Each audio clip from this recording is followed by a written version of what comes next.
تو اس کا نہیں اللہ کا احسان لیتے ہیں،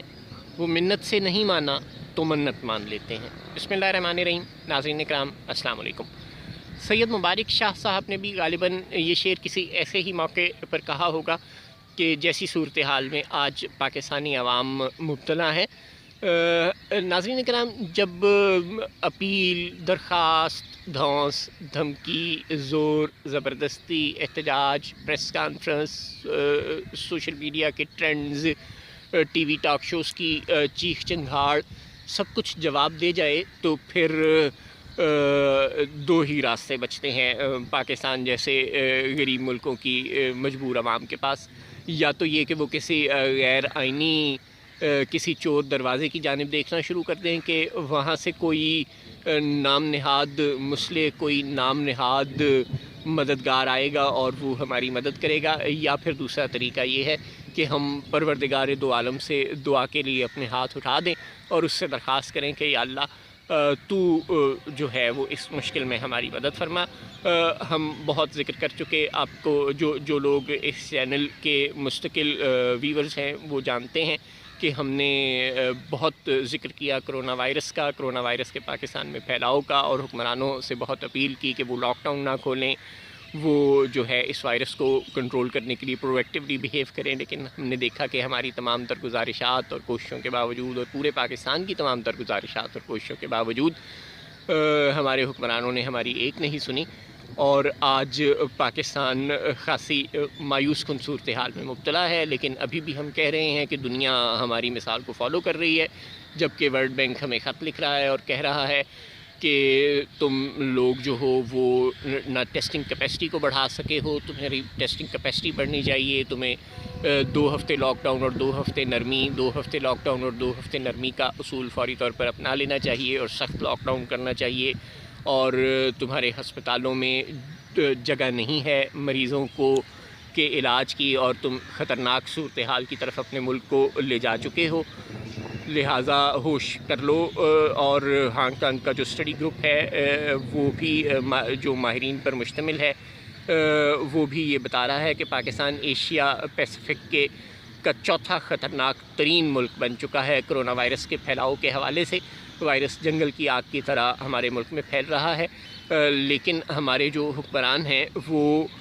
ٹس سے مس نہیں ہو رہے، اور وہ یہ کہہ رہے ہیں کہ ہماری پالیسیاں اتنی کامیاب ہیں کہ دنیا ہمیں فالو کر رہی ہے۔ سوال بہت سادہ ہے کہ اگر 2000 سے زائد طبی شعبے سے متعلق افراد، جن میں ڈاکٹر، نرسز اور وارڈ بوائز اور کمپاؤنڈر اور سیکیورٹی گارڈ سمیت سب لوگ شامل ہیں جو ہاسپٹلز میں یا بطور طبی ماہرین کے یا ان کے معاونین کے خدمات سر انجام دیتے ہیں، بھلے وہ کوئی ایمبولینس ڈرائیور ہی کیوں نہ ہو، تو 2000 سے زائد لوگ اس وقت تک کرونا وائرس سے متاثر ہو چکے ہیں، اور 30 سے زائد افراد اپنی زندگیاں ہار چکے ہیں، اور ہم کہتے ہیں کہ وہ شہید ہیں۔ بالکل شہید کا مقام بہت بڑا ہے اور یہ درجہ خوش قسمت لوگوں کو ملتا ہے، لیکن ہم حکمرانوں پر یہ واضح کر دینا چاہتے ہیں کہ ان بچوں نے اپنی صبحیں اور شامیں پڑھائی میں صرف کر کہ اس لیے یہ ڈگری حاصل نہیں کی تھی کہ کوئی کسی مریض کے علاج کے دوران وہ اپنی زندگی سے ہاتھ دھو بیٹھیں۔ انہیں اگر ہم مسیحا کہتے ہیں تو ان کی جان لینا کہ کس طرح ہمارے لیے جائز ہے، لہٰذا اب مزید بات کرنے کا تو شاید کوئی فائدہ ہی نہیں ہے، کیونکہ ہم بہت بات کر چکے، اور ہمیں اب یہ یقین ہو چلا ہے کہ ہمارے حکمران یقینی طور پر ہماری کوئی بات نہ پہلے کبھی سنتے رہے ہیں اور نہ اب سنیں گے، لہٰذا اب ہم پروردگار عالم سے صرف ایک ہی دعا کر سکتے ہیں کہ وہ ہمارے حکمرانوں کو فوری طور پر یو ٹرن لینے کی توفیق عطا فرمائے، جیسا کہ وزیر اعظم پاکستان یہ فرما چکے ہیں کہ صرف بڑے لیڈر یو ٹرن لیتے ہیں۔ تو آئیے ناظرین، اب ہم دعا کے لیے ہاتھ اٹھاتے ہیں اور پروردگار سے دعا کرتے ہیں کہ وزیر اعظم پاکستان جلد از جلد اپنے فیصلے سے یو ٹرن لے لیں، اور وہ یہ تسلیم کر لیں کہ کرونا واقعی ایک بری بیماری ہے، وہ کوئی نزلہ زکام نہیں ہے، وہ یہ تسلیم کر لیں کہ کرونا صرف بوڑھوں اور بیماروں کے لیے خطرناک نہیں ہے، وہ کسی بھی شخص کے لیے خطرناک ہو سکتا ہے، وہ یہ تسلیم کر لیں کہ ڈاکٹرز کی جان فالتو نہیں ہے، جس طرح ان کی اپنی جان اور ان کے اہل خانہ کی جان قیمتی ہے، اسی طرح ان ڈاکٹرز کی جان بھی قیمتی ہے۔ جب تک ہم یہ سمجھتے رہیں گے کہ صرف ہماری جان قیمتی ہے اور ہمارے اہل خانہ کی جان قیمتی ہے، اور دوسروں کی جانیں قیمتی نہیں ہیں، اس وقت تک ہم ایسے ہی ظالمانہ اور صفاقانہ پالیسیز بناتے رہیں گے. تو پروردگار سے دعا کریں کہ وزیر اعظم صاحب اب فوری طور پر یو ٹرن لے لیں اور یہ تسلیم کر لیں کہ ان کا فیصلہ غلط تھا. اگر ایسا نہیں ہوگا تو پھر بدقسمتی سے جو مسائل جن کا ہمیں آج سامنا کرنا پڑ رہا ہے شاید وہ بڑھتے چلے جائیں گے اور ہم کسی خدا نخواستہ کسی ایسی بری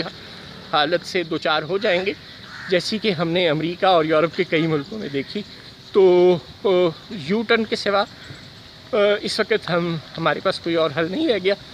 پاکستان کو کبھی بھی کسی غیر آئینی راستے کی طرف نہیں دیکھنا چاہیے، لیکن اگر حکمران صحیح پالیسیاں بنا لیں تو شاید عوام کبھی تالے آزماؤں کے آنے پر مٹھائیاں نہ بانٹیں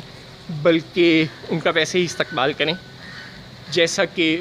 ترکی میں چند سال پہلے کیا گیا تھا. السلام علیکم.